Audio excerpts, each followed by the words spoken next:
Hello बेटा, good morning.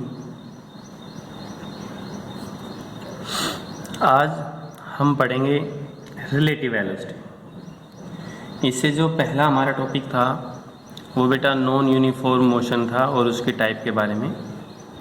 लेकिन आज हम पढ़ने जा रहे हैं इस पार्ट का जो लास्ट टॉपिक है वो है बेटा रिलेटिव वेलोसिटी। ये है रिलेटिव वेलोसिटी बेटा, ठीक। ये आपके हमारे पास इस जो पार्ट सेकंड का पार्ट ए चल रहा है उसका लास्ट टॉपिक है रिलेटिव वेलोसिटी। तो बेटा इसको आसानी से समझना, आसानी से ध्यानपूर्वक थोड़ा सा इसमें ध्यान लगाना। ज़्यादा कॉन्सेप्ट इसका ज़्यादा बड़ा कॉन्सेप्ट नहीं है, ये सिर्फ कंसेप्चुअल क्वेश्चन के अंदर प्रॉब्लम आती है। इसके अंदर रिलेटिव वेलोसिटी क्या है? तो रिलेटिव वेलोसिटी है बेटा जब दो ऑब्जेक्ट, कोई भी ऑब्जेक्ट ए बी है एक्स वाई कुछ भी मान लीजिए, are moving with the same velocity, different direction, same direction, parallel to each other. किसी के साथ भी आप बोल सकते हो, with respect to A to second, B to second, C to second and so on. तो उनके बीच में बेटा जो रिलेटिव वेलोसिटी होगी वो रिलेटिव वेलोसिटी क्या है? Time of rate of change of relative position. उनके बीच में जो रिलेटिव पोजीशन है उसके साथ वो बेटा क्या रहेगी? चेंज होगी। तो मैं एक बार इसकी डेफिनेशन लिखना चाह रहा हूँ, लिख के बता रहे हैं हम आपको। तो बेटा रिलेटिव वेलोसिटी क्या है? अगर हम रिलेटिव वेलोसिटी को डिफाइन करें, it may be defined as, it may be, ये बेटा थोड़ा दिखाई कम दे रहा है आपको, चलो मैं यहाँ लिख देता हूँ। It may be defined as, इसको हम इस तरह से परिभाषित करते हैं, दैट द टाइम, क्या होगा बेटे? Defined as the time rate of change of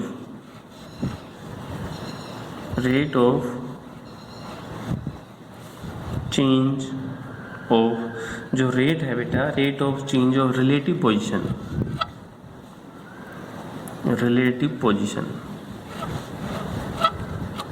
ठीक है बेटा। जो रिलेटिव पोजीशन है वो टाइम के साथ चेंज होगी of one object with respect to other object, of one object with respect to other object, another object भी बोल सकते हो, अनदर ऑब्जेक्ट, ठीक है बेटा। तो ये आपके पास होगी रिलेटिव वेलोसिटी की एक स्टेटमेंट होगी। जब एक ऑब्जेक्ट दूसरे ऑब्जेक्ट के कंपैरिजन में मूव कर रहा है, तेज चल रहा है, स्लो जा रहा है, जैसे भी मूव कर रहा है, वो वेलोसिटी आपको क्या कहलाएगी? कि रिलेटिव वेलोसिटी कहलाती है। देखिए जैसे एक ऑब्जेक्ट है बेटा, ये ऑब्जेक्ट है, ये चल रहा है 50 किलोमीटर पर आवर की स्पीड से। ये गाड़ी है, कुछ भी मान लीजिए, ये कोई भी आपके पास एक व्हीकल है, इसकी स्पीड है 50 किलोमीटर पर आवर। दूसरा ये है, ये ए मान लिया, बी हो गया, इसकी स्पीड है 30 किलोमीटर पर आवर। एक तो क्या होगा बेटा 50 किलोमीटर पर आवर, दूसरा क्या होगा 30 किलोमीटर पर आवर। हो गए दोनों 50 और 30।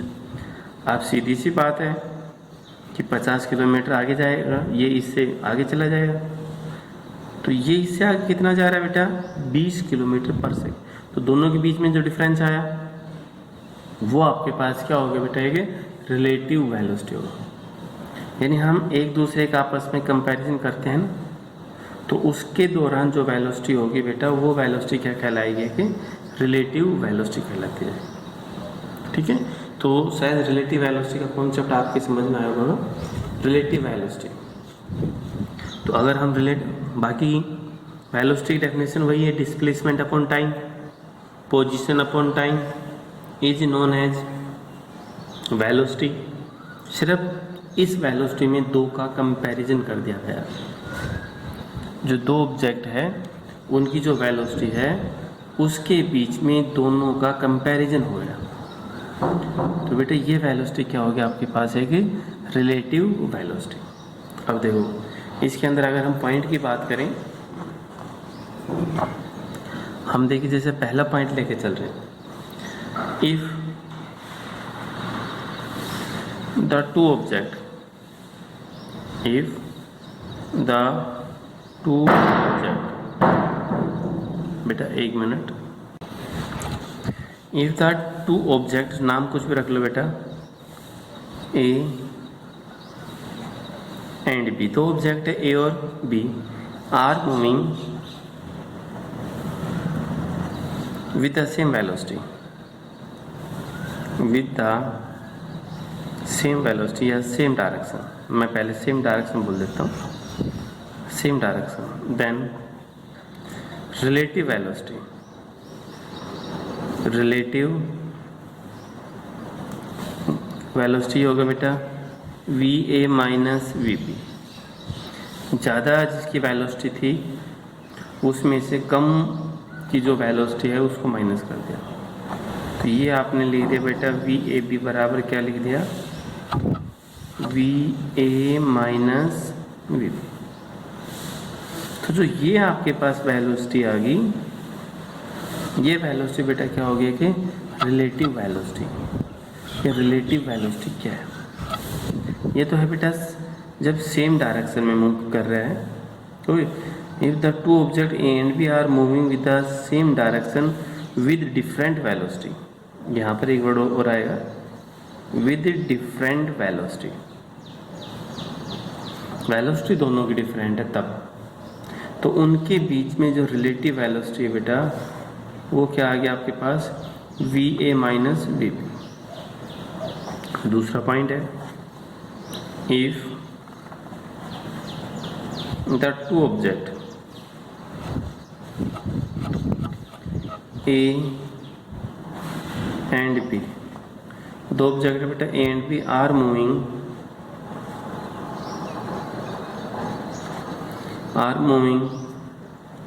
with same velocity, with same velocity in same direction, same direction, then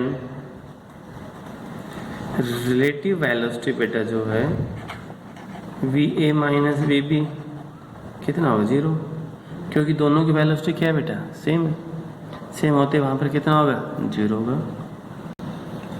हाँ जी देखो, जैसे वी ए बी था, V A minus V B होगा, तो इसके अंदर क्या हुआ, वी ए बराबर क्या होगा, वी बी, तो वी ए बी बेटा कितना आ गया, we A minus V A कितना होगा, 0।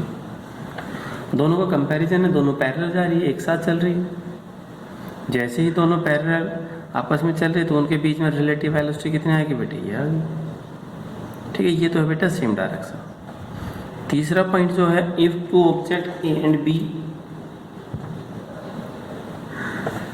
If two object A and B are moving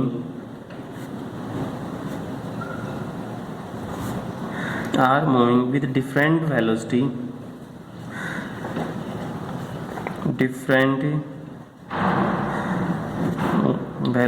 in different direction,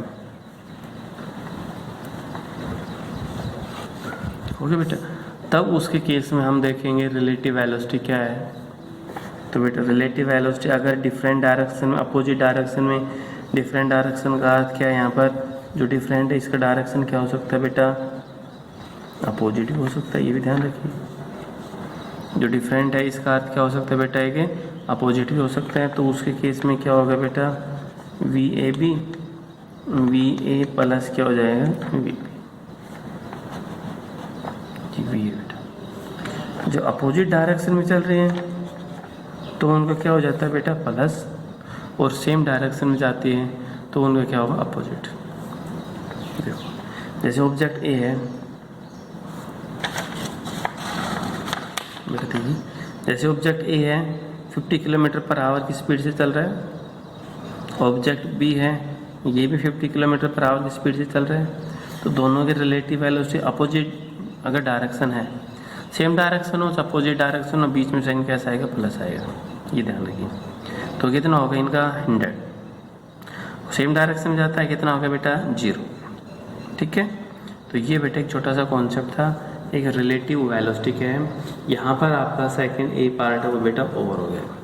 second A part के पीछे कंसेप्चुअल क्वेश्चन दिए हुए हैं, हर एक पार्ट के पीछे कंसेप्चुअल क्वेश्चन दिए हुए हैं, उनको आप ज़रूर से ज़रूर पढ़ के देखें। ठीक है बेटा, हम अगले वीडियो के अंदर, अगले लेक्चर के अंदर हम जो नेक्स्ट पार्ट है वो स्टार्ट करेंगे, वो सेकंड बी पार्ट होगा। ओके बेटा, थैंक यू।